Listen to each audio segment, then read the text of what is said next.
MCN news कार्यालयातील गणरायाची आज सकाळची आरती महानगरपालिका आयुक्त जी श्रीकांत यांच्या हस्ते संपन्न झाली। यावेळी त्यांनी शहरातील सर्व जनतेला शुभेच्छा देत सुरू असलेल्या पाणीपुरवठा योजनेचे काम लवकरात लवकर पूर्णत्वास नेण्यासाठी महानगरपालिका प्रशासनाला बळ दे असे साकडे गणरायाला घातल्याचं त्यांनी सांगितलंय। या प्रसंगी नरेंद्र पाटील यांची देखील विशेष उपस्थिती होती।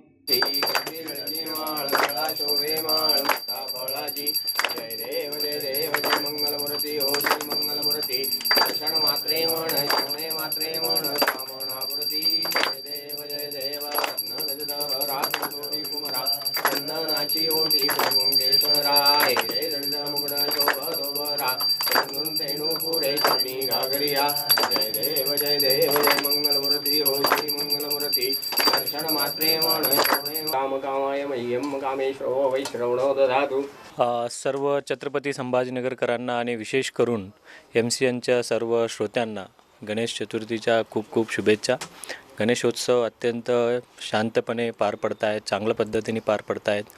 आणि या आगमनाच्या निमित्तानेच खूप चांगला पाऊसही पडलेला आहे। शेतकऱ्यांच्या कष्टकऱ्यांच्या सर्व प्रश्न पूर्ण होताना दिसत आहेत आणि बाप्पांना आम्ही साकडं घातलो की शहराचं जे खूप वर्षापासून प्रलंबित समस्या आहे की पाणी पुरवठ्याच्या ते लवकरात लवकर पूर्ण करण्याकरिता महापालिकेचं आमच्या सर्व टीमला बळ द्यावा आणि तसेच विशेष करून हे रस्त्याच्या अतिक्रमण निर्मूलनाच्या मोहीममध्ये आम्ही जे यशस्वीपणे पूर्ण केलं आणि काही शिल्लक आहेत त्याही आम्ही पूर्ण करू। परंतु या सर्वच ठिकाणी DPR बनवण्याचं काम सुरू आहे आणि त्याचंही काम निर्विघ्नपणे पूर्ण व्हावा असे मी बाप्पांना साकडं घातलेलं आहे। आणि विशेष करून ह्या 10 दिवस उत्सवानंतर महानगरपालिकेच्या माध्यमातून शहरामध्ये विविध ठिकाणी ते विसर्जनाच्या तयारी आता जवळपास पूर्ण होत आहेत आणि विशेष करून यावेळी ज्या ठिकाणी मागणी आल्या त्या ठिकाणी कृत्रिम तलाव आपण ह्या ठिकाणी केलं, मूर्ती संकलन केंद्र त्या ठिकाणी ठेवलेलं आहे, पूरक रोशन व्यवस्थाही त्या ठिकाणी केले आहेत। मिरवणूक मार्गामध्ये सर्वच ठिकाणी खड्डे बुजवण्याचंही काम अंतिम टप्प्यात आहे आणि बरेच ठिकाणी आता शहरामध्ये पाणी पुरवठ्याच्या लाईन पूर्ण करण्याच्या हेतूने बरेच ठिकाणी रस्ता खोदले होते। कारण कदाचित शेवटचा हे गणेशोत्सव असणार आहेत की ज्या ठिकाणी आपण पाईपलाईन टाकण्याचा आणि जेणेकरून पुढच्या वर्षी कुठल्याही असे पाईपलाईनच्या असेल किंवा ड्रेनेज लाईनच्या असेल त्या ठिकाणी समस्या असणार नाही आणि त्या सर्वच ठिकाणी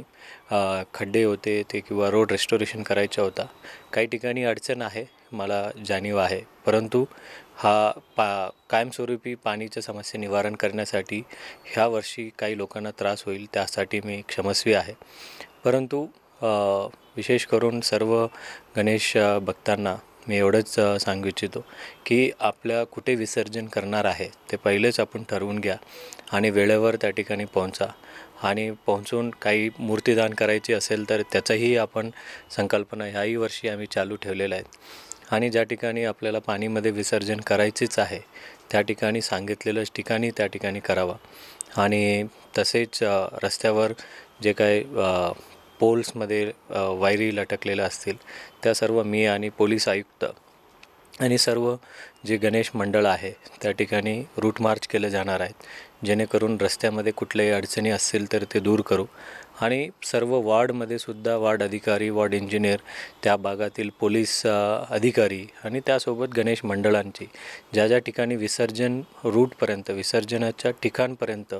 सर्व रूट मार्च करून जे काही अडीअडचणी आहेत ते दूर केलं जाणार आहेत। मी बाप्पांना एवढंच साकडं घालतो की महाराष्ट्राचा भला व्हावा आणि विशेष करून मराठवाड्याचा, कारण कायम मागास भाग म्हणून ते ओळखलं जातं, त्याला पूरक विकास व्हावा असे मी बाप्पांना साकडं घालतो।